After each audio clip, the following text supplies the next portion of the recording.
اللہ اکبر و کبیرہ لوگو تاریخ اٹھاؤ، میری ماں، میری بہنوں، میری لاڈلیوں، میری بیٹیوں، اپنی روش کو بدلو، انداز کو بدلو، وقت کو ضائع نہ کرو، اللہ سے محبت کرو، اللہ سے پیار کرو، اللہ کے کلام کو سینے سے لگاؤ، اللہ کے کلام کو چوما کرو، آنکھ سے لگاؤ۔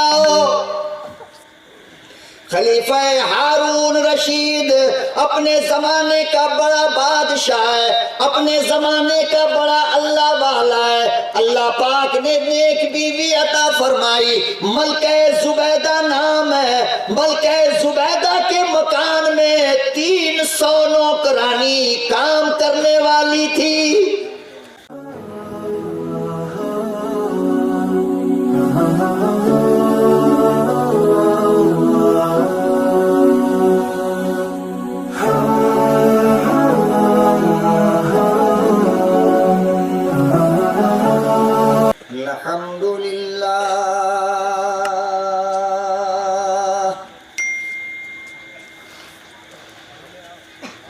الحمد لله نحمده ونستعينه ونستغفره ونؤمن به ونتوكل عليه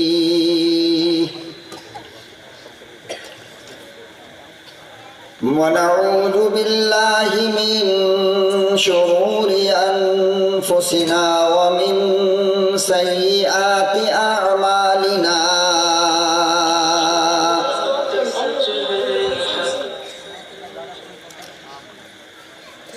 من يهده الله فلا مضل له ومن يضلله فلا هادي له ونشهد أن لا إله إلا الله وحده لا شريك له ونشهد أن سيدنا ونبينا وشفيعنا وحبيبنا وطبيبنا ومرشدنا ومولانا محمدا عبده ورسوله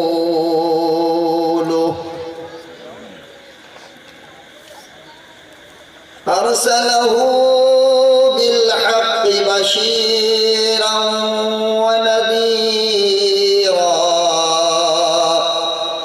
اس کو بند کرو نا، کیا آواز آ رہی ہے؟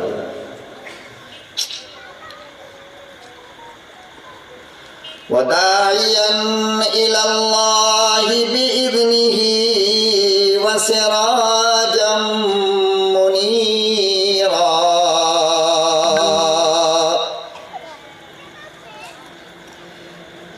أما بعد فأعوذ بالله السميع العليم من الشيطان الرجيم۔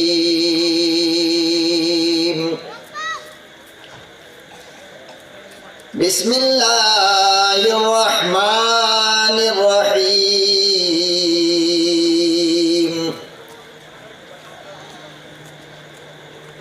الرحمن علم القرآن۔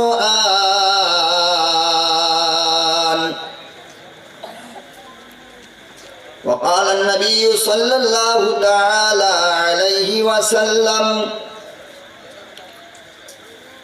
خيركم من تعلم القرآن وعلمه۔ صدق الله مولانا العلي العظيم وصدق رسوله النبي الكريم ونحن على ذلك لمن الشاهدين۔ مولانا عمر صاحب سے میں نے کہا تھا دیکھو مائک واک کا سسٹم پہلے ٹھیک کرا لینا۔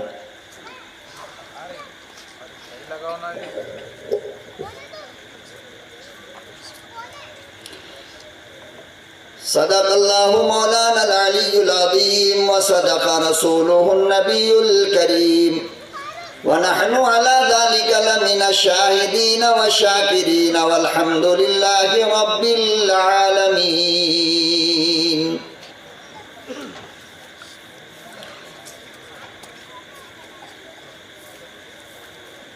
جناب صدر جلسہ، اسٹیج پر جلوہ افروز حضرات علماء کرام، ملک ملت کے پیارے غیور نوجوانوں، عزیز بچوں،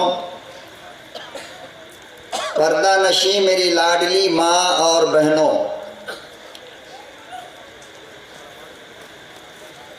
میں مدرسہ عبداللہ ابن عباس اور ان کی کمیٹی اور ان کے ذمہ داران کا دل کی گہرائیوں سے مشکور ہوں کہ آپ نے ہمیں اپنے اس عظیم اجلاس کے لیے دعوت دیا، اور میں اس وقت آپ کے اجلاس میں آپ کے سامنے موجود ہوں۔ اسی طرح اہل بانسواڑہ جنہوں نے اس لائق سمجھا کہ میں اللہ کے کلام کے تعلق سے آپ کے سامنے گفتگو کروں،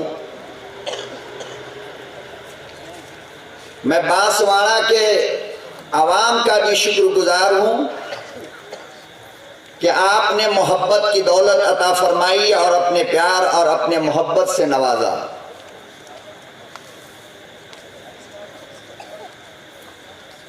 میں آیا ہوں آپ کو سنانے کے لیے، اور آپ آئے ہیں ہمیں اور ہمارے بچوں کو سننے کے لیے، تو اس میں تو کسی طرح کا کوئی شک نہیں ہے کہ میں آپ کو سنائے بغیر چلا جاؤں اور آپ سنے بغیر چلے جائیں گے، لیکن مزہ تب آئے گا جب ہم ایک مزاج بنا لیں اور ایک ماحول بنا لیں سننے اور سنانے کا۔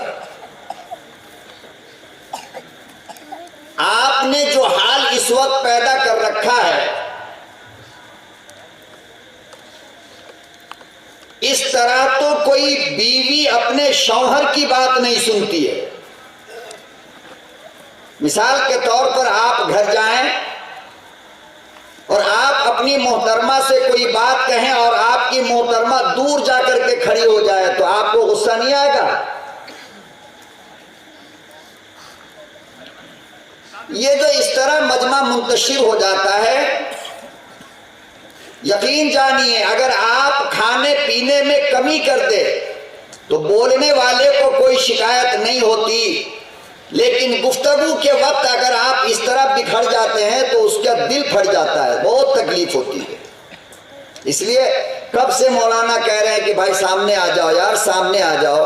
اتنی بار تو پتھر کو بھی کہا ہوتا تو اس کا دل پگھل جاتا، آپ کیوں اس طرح کر رہے ہیں؟ سامنے آ کر کے بیٹھ جاؤ نا، اتنی دور کیوں بیٹھے ہو جا کر کے؟ آپ لوگ اندر آئیے نا۔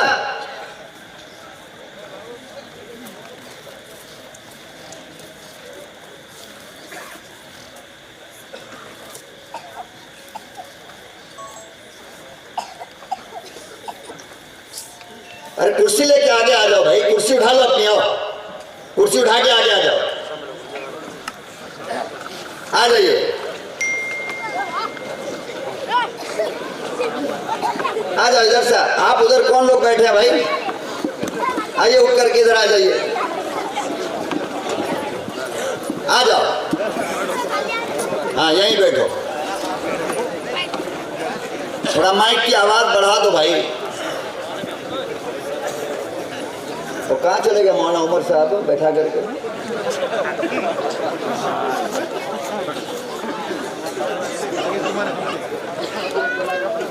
مولانا عمر صاحب آپ تشریف لائیے، آپ ناظم جلسہ ہیں، اتنی جلدی میں تھے آپ ہم کو بلانے کے اور لا کر کے اسٹیج پہ بیٹھا چلے گئے۔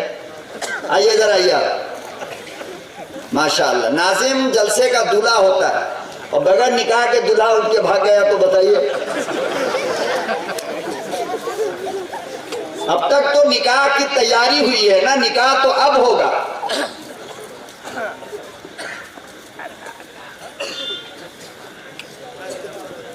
یہ لائٹ کو ذرا ادھر گھما دے بھائی، ہاں ادھر گھما دیجئے ادھر. مولانا اتنا خوبصورت نہیں ہے جو لائٹ مار رہا ہے. ہاں اس کو بھی تھوڑا گھما دو ادھر. خواہ مخواہ منہ پر لائٹ ماریں گے نہ مجمع دکھنے میں آتا ہے نہ کچھ. ہاں بس اب اسی میں آپ ویڈیو بنا لیجیے. درود شریف پڑھ لیں. اللہم صلی علی سیدنا محمد وعلی آل سیدنا محمد وبارک وسلم. اللہم صلی علی سیدنا محمد وعلی آل سیدنا محمد وبارک وسلم. اللہم صلی علی سیدنا محمد وعلی آل سیدنا محمد وبارک وسلم. جیسا کہ آپ اور ہم اس بات کو جانتے ہیں کہ آج کا یہ جلسہ عظمت قرآن کے تعلق سے ہے اور استقبال رمضان کے تعلق سے ہے. اتنا تو ہم سب جانتے ہیں نا. میں مختصر وقت میں کلام مقدس اور صاحب کلام یعنی کہ اللہ کا قرآن اور جنہوں نے اس قرآن کو اپنے سینے میں بسایا سجایا یعنی حافظ قرآن، اس کے تعلق سے چند باتیں آپ حضرات کے سامنے عرض کرنی ہے.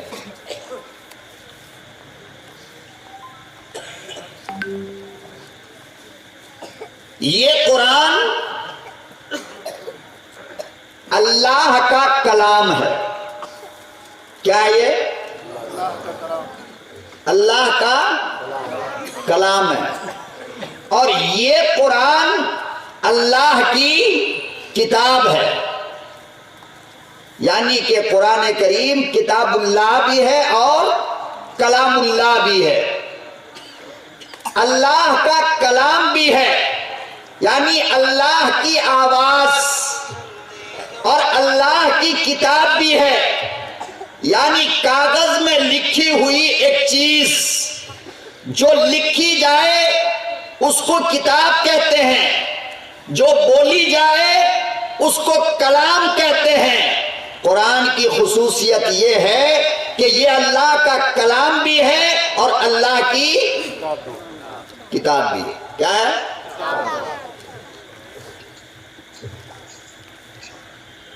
4 کتابیں دنیا میں آئی ہیں. کتنی؟ 4. اور چاروں مشہور ہے. 4 کتابیں آئی، 4 نبیوں پہ آئی، 4 زبان میں آئی. 3 جو آئی وہ قرآن سے پہلے. کب آئی؟ قرآن سے پہلے. اور یہ 3 کتاب جن پہ آئی وہ نبی بھی آئے میرے مصطفیٰ سے پہلے. یعنی توریت حضرت موسیٰ پر، انجیل حضرت عیسیٰ پر، زبور حضرت داؤد پر. اب دیکھو انجیل، توریت، زبور یہ 3 پہلے آئی. حضرت موسیٰ، عیسیٰ، داؤد یہ تینوں نبی پہلے آئے. قرآن سب سے بعد میں آیا، میرا نبی سب سے بعد میں آیا. لیکن اللہ نے ان تینوں کتاب کے بارے میں فرمایا کہ یہ تینوں کی تینوں کتاب ہے، کاغذ میں لکھی ہوئی، ایک بار میں نازل کی گئی. لیکن جب قرآن کا نمبر آیا تو فرمایا یہ کتاب ہی نہیں ہے بلکہ یہ اللہ کا کلام بھی ہے. اب میں اتنا زور دے کر یہ بات کیوں بول رہا ہوں یہ ابھی آپ کے سمجھ میں آ جائے گی. بات سمجھے؟ بس تھوڑا آپ میرا مزاج بنا دیجئے بس، اور کچھ بھی نہیں.